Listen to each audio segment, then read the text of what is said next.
Hello बच्चों, कैसे हैं आप सब लोग। उम्मीद करता हूं आप बहुत अच्छे होंगे। बेटा मैं आपका केमिस्ट्री टीचर पीके नागर आज लेकर के आया हूं बेटा मैं आपके लिए केमिकल प्रॉपर्टीज ऑफ फिनॉल में स्पेशली इक्वेशंस क्या इलेक्ट्रोफिलिक सब्स्टिट्यूशन रिएक्शन। तो आइए बेटा स्टार्ट करते हैं आज हम फिनॉल की इलेक्ट्रोफिलिक सब्स्टिट्यूशन रिएक्शंस। आइए बेटा देखते हैं इलेक्ट्रोफिलिक सब्स्टिट्यूशन रिएक्शंस। इनमें क्या करना होता है हमने सबसे पहले, यस देखो हम फर्स्ट ऑफ ऑल कर रहे हैं हैलोजिनेशन। ठीक है, क्या कर रहे हैं हम लोग, हैलोजिनेशन। यहां तक दिखाई दे रहा है आप लोगों को, ये जो हमारा फिनॉल है, ठीक है, ये है हमारा फिनॉल। अगर हम फिनॉल पर ब्रोमीन वाटर अप्लाई करेंगे, ब्रोमीन वाटर, तो हमें मिलेगा 2,4,6 ट्राइब्रोमोफिनॉल। हमें मिलेगा 2,4,6 ट्राइब्रोमोफिनॉल। यानी कि जब हम फिनॉल पर ब्रोमीन ऐड करेंगे, ब्रोमीन वाटर, तो 2,4,6 ट्राइब्रोमोफिनॉल मिलेगा। ठीक है बेटा, तो अब जब ब्रोमीन यहां अटैक करेगा, यहां 2 पर, यहां और यहां बेटा, तो 3 हाइड्रोजन रिप्लेस होंगे। वो 3 हाइड्रोजन Br के साथ बनाएंगे 3HBr। तो 3 ब्रोमीन इधर, 3 ब्रोमीन इधर, टोटल लगे 6 ब्रोमीन। तो ये हो गया बेटा हमारा 3Br2। आपको समझ में आ गया? ठीक है, चलिए आगे चलते हैं, आगे चलते हैं। Yes, in non aqueous medium अगर हम CS2 या CCl4 की प्रेजेंटेशन में फिनॉल पर ब्रोमीन अप्लाई करते हैं, ठीक है, ब्रोमीन अप्लाई कर रहे हैं CS2 के साथ, तो हमें मिलेगा ऑर्थोब्रोमोफिनॉल, ऑर्थो ब्रोमोफिनॉल। ठीक है, और हमें मिलेगा मेरे बच्चों para bromophenol, orthobromophenol and para bromophenol. ठीक है, जब हम ये लेंगे, अब ये ऐसा हो क्यों रहा है, पहले मैं आपको दोनों को सिखा देता हूं अच्छे से। आइए जरा जी, मैं ये कहना चाह रहा हूं बेटा जी, मैं ये कहना चाह रहा हूं, देखिए जैसे आपने यहां पर फिनॉल लिया, ठीक है, और इस फिनॉल पर आपने ब्रोमीन वाटर ऐड किया। आप ये भी लिख सकते हो Br2 एक्वस। ठीक है, तो आपको मिलेगा मेरे बच्चों 2,4,6 ट्राइब्रोमोफिनॉल, 2,4,6 ट्राइब्रोमोफिनॉल।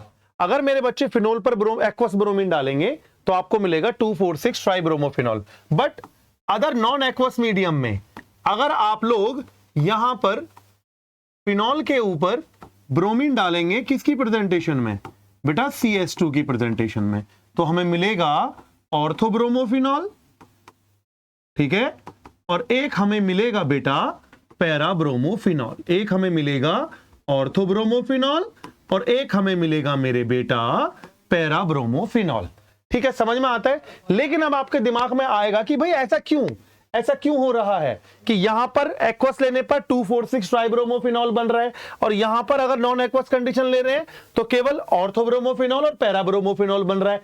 ऐसा क्यों? इस क्यों का आंसर मैं आपको देता हूं बेटा। आइए इस क्यों का आंसर ही मैं आपको दूंगा।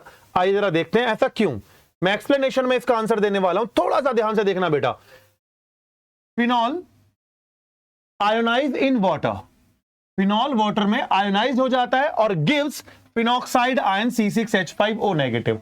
जब मैं बोलता ना कि भाई एक्वस ब्रोमीन या ब्रोमीन वाटर, तो जब वो वाटर होता है तो वहां पर जो फिनॉल है हमारा जब जाता है तो फिनॉक्साइड आयन बन जाता है वो। ठीक है, द नेगेटिविटी, ठीक है, charge oxygen atom donate electron to the benzene ring. The negative charge oxygen atom donate electron to benzene ring. अब यहां पर जो फिनॉक्साइड आयन है, ये जो नेगेटिव चार्ज ऑक्सीजन है, ये बेंजीन को क्या करने लगती है, donate electron to benzene ring due to resonance. किसकी वजह से? रेजोनेंस की वजह से। The benzene ring becomes highly activated, और बेंजीन रिंग बहुत ज्यादा हाईली एक्टिवेटेड हो जाती है and gives substituted product, trisubstituted product. उस कंडीशन में वो ट्राई सब्स्टिट्यूटेड प्रोडक्ट देती है। फिर समझ लीजिए, phenol ionise in water to give phenoxide ion. जब फिनॉल को वाटर ब्रोमीन वाटर में डालेंगे तो ये फिनॉल वाटर के कांटेक्ट में आकर के फिनॉक्साइड आयन बनाएगा। तो जो नेगेटिव चार्ज ऑक्सीजन है, नेगेटिव चार्ज ऑक्सीजन है, एटम है, वो डोनेट करेगा electron to the benzene ring. ठीक है भाई, रेजोनेटिंग स्ट्रक्चर के लिए the benzene ring becomes highly activated and gives trisubstituted product, और वो देगा 2,4,6 tribromophenol. But in CCl4 and CH2 non-polar solvents, C6H5O negative phenoxide ion is not formed. और यहां जब आप नॉन एक्वस कंडीशन में CH2 यूज करते हैं तो फिनॉक्साइड आयन नहीं बनता है, जिसकी वजह से केवल the benzene ring is less activated. ठीक है, and only mono substituted compounds are occur, या मोनो सब्सटीट्यूटेड प्रोडक्ट ही बनते हैं. ठीक है, चलिए यार मोनो सब्सटीट्यूशन वहां पर होगा. बात समझ में आ गई आप लोगों को. चलिए आगे चलते हैं. नंबर टू हम पढ़ते हैं. ये है बेटा हमारा, ये है हमारा नाइट्रेशन. नाइट्रेशन क्या है भाई, ध्यान दीजिए. जब हम फिनॉल पर कंसंट्रेटेड HNO3 डालेंगे, if phenol react with concentrated HNO3 it gives 2,4,6 trinitrophenol, और इसी को बोलते हैं भाई पिक्रिक एसिड. इसी को बोलते हैं भाई पिक्रिक एसिड. इसको पिक्रिक एसिड बोलते हैं. ठीक है, अच्छा, जब फिनॉल कंसंट्रेट HNO3 से रिएक्शन करेगा तो 2,4,6 ट्राइनाइट्रोफिनॉल या पिक्रिक एसिड बनाएगा. ठीक है, समझ में आ गया बेटा.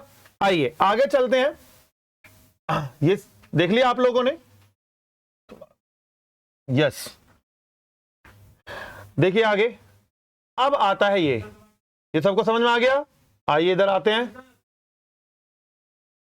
विद डाइल्यूट HNO3, अगर डाइल्यूट HNO3 से रिएक्शन करेंगे, a mixture of orthonitro and orthonitrophenol and paranitrophenol obtain, तब बनेगा ऑर्थोनाइट्रोफिनॉल और पैरानाइट्रोफिनॉल. देख लीजिए, अगर डाइल्यूट HNO3 डालेंगे, यहां से हमें मिलने वाला है NO2 पॉजिटिव.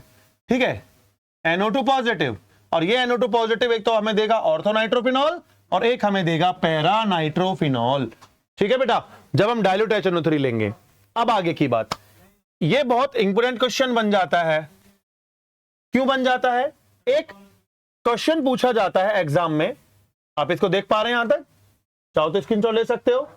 यस, चलें आगे. देखिए क्वेश्चन क्या बन जाता है. क्वेश्चन बन जाता है भैया,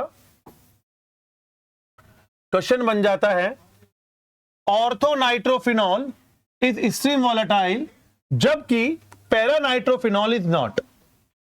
अगर मैं बात करूं ऑर्थो एंड पैरा नाइट्रोफिनॉल में be separated by steam distillation, वो कह रहा है कि हम ऑर्थो नाइट्रोफिनॉल और पैरा नाइट्रोफिनॉल को स्टीम डिस्टिलेशन से अलग कर सकते हैं. क्यों, कैसे, आपको कैसे पता? या फिर वो बोल रहा है ऑर्थो नाइट्रोफिनॉल स्टीम वोलेटाइल है, जल्दी इवेपोरेट होगा, उसका बॉइलिंग पॉइंट कम होगा. कहने का मतलब है ऑर्थो नाइट्रोफिनॉल का बॉइलिंग पॉइंट कम क्यों है और पैरा नाइट्रोफिनॉल का बॉइलिंग पॉइंट ज्यादा क्यों है, ये हमको एक्सप्लेन करना है. तो आइए बेटा स्टार्ट करते हैं.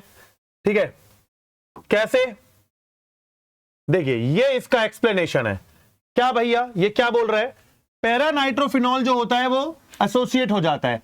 Para nitrophenol is associated through intermolecular hydrogen bonding, जिससे उसका बॉइलिंग पॉइंट ज्यादा होता है, high BP. Okay, but ortho nitrophenol can not be associated due to intramolecular hydrogen bonding. ठीक है, अब उसमें होता है इंटरमॉलिक्यूलर हाइड्रोजन बॉन्डिंग, इधर होता है ऑर्थो में इंट्रामॉलिक्यूलर हाइड्रोजन बॉन्डिंग. ठीक है, होगा क्या देख लेते हैं. आइए जरा